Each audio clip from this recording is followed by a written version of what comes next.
You push in very gently because you don't want to get the shell into the yolk. As soon as the egg starts to break apart, you just pull it apart.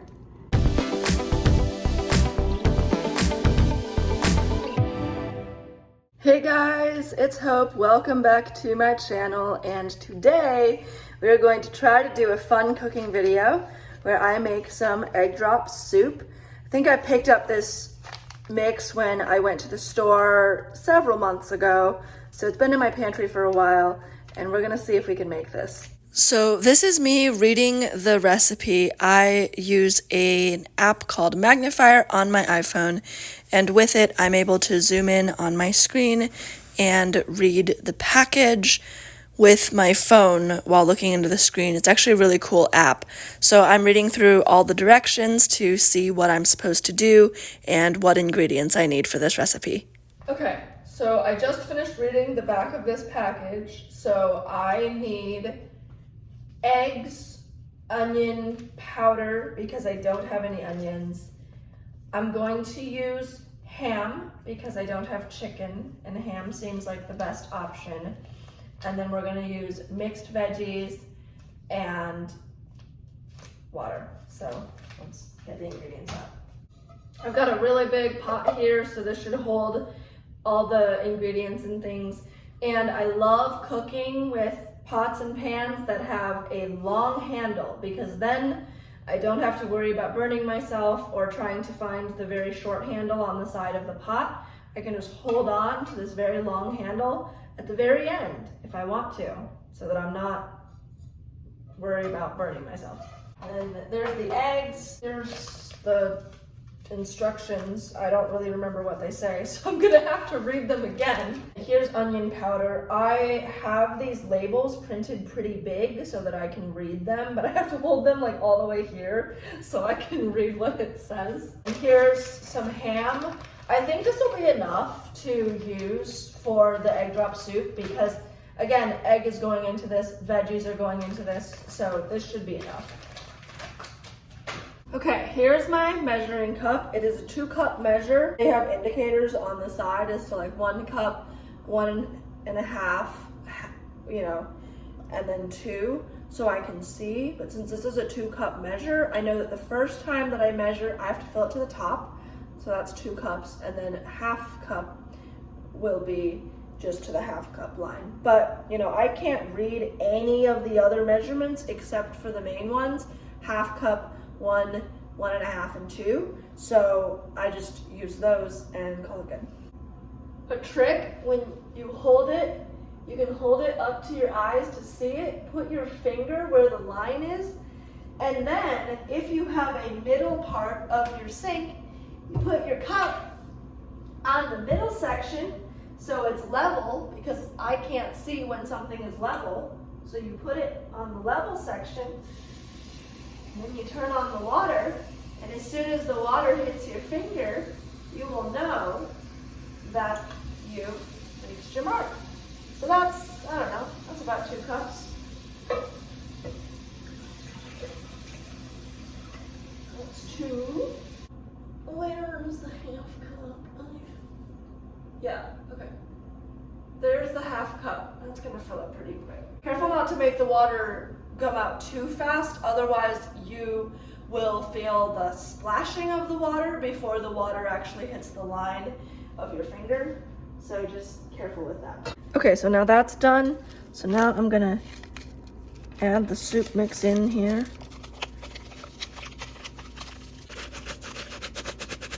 Okay, so that's the soup mix. Now we're gonna turn on the heat, and this dot tells me where the indicator is, so that when I spin the dial, I know which side is pointing to the temperature that the stove is actually going to be, because when I just look at it or feel it or whatever, I can't tell where the indicator is.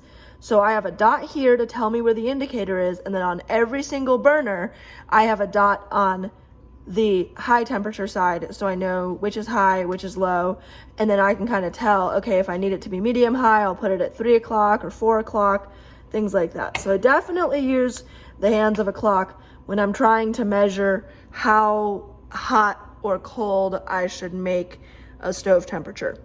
We are also going to use this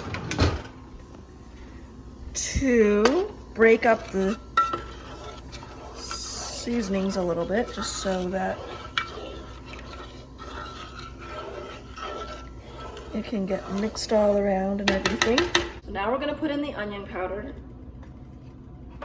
And what I like to do is I take a pinch in my fingers so I know about what I'm grabbing, because I won't be able to see how much I'm pouring in if I just pour it in myself. So I just take a pinch and sprinkle it in. Since the ham and the veggies are already cooked, I'm going to add them later on when everything is mostly cooked, so that I don't overcook the veggies and the ham. Okay, we're waiting for this to come to a boil, but I'm just gonna stir it every now and again just to make sure that this is doing what it's supposed to do. Okay, so I cracked one egg. I'm gonna crack another one just because I'm a hungry person, so I'm gonna crack another one. What you do when you crack an egg is you take the egg and you crack it on the side of a bowl. And what you wanna do is you wanna tap it until it makes a cracking sound. That sound? Not quite. That sound. When it feels like the egg is about to crack and give way, then you find the indent where the egg is starting to crack with your thumbs. You push in very gently because you don't want to get the shell into the yolk. As soon as the egg starts to break apart, you just pull it apart, and that's how you crack an egg. The recipe calls for the eggs to be beaten, which basically means to have the eggs mixed up with the yolks all mixed and everything before you put it in the pan. So all you do is you take a whisk, or in my case a fork because I don't have a whisk. You tilt the bowl in your hand ever so slightly. You put the fork in and you just spin in rapid circles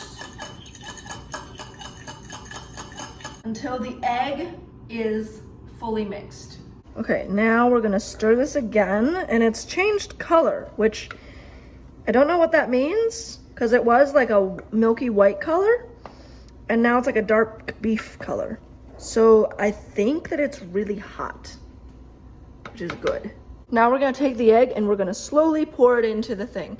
The reason we're doing it slowly is because then it can cook fully, and we will make sure that we don't have any clumps of egg. So just hold it right over the top of the thing, pour away from you, and just slowly pour the egg in.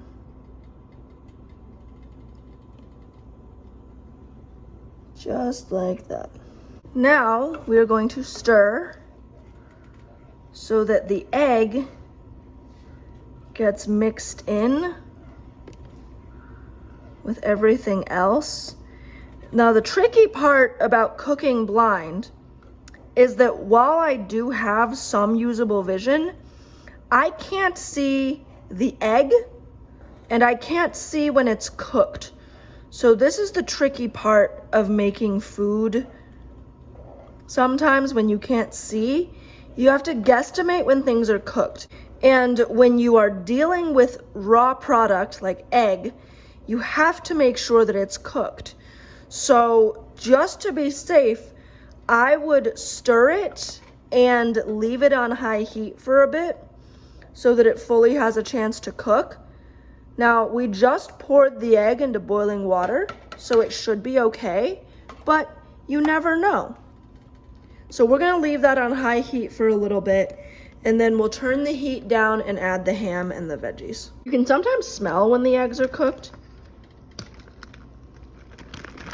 I'm gonna add the ham now. Be as low as possible with anything that you're pouring, because anything that you pour from a taller or higher angle is actually going to splash. Okay, now we're going to pour the vegetables in. I highly recommend like holding the opening and then just kind of So we added some veggies and some ham. Now we're gonna stir it all up again. Here is the finished product with eggs, the soup mix, veggies, and ham. I hope that you all enjoyed this video. Please like and subscribe, share with your friends, comment on any other videos you'd like to see. I hope that you all have a great week, enjoy some great food, and I'll see you on the next video. Bye!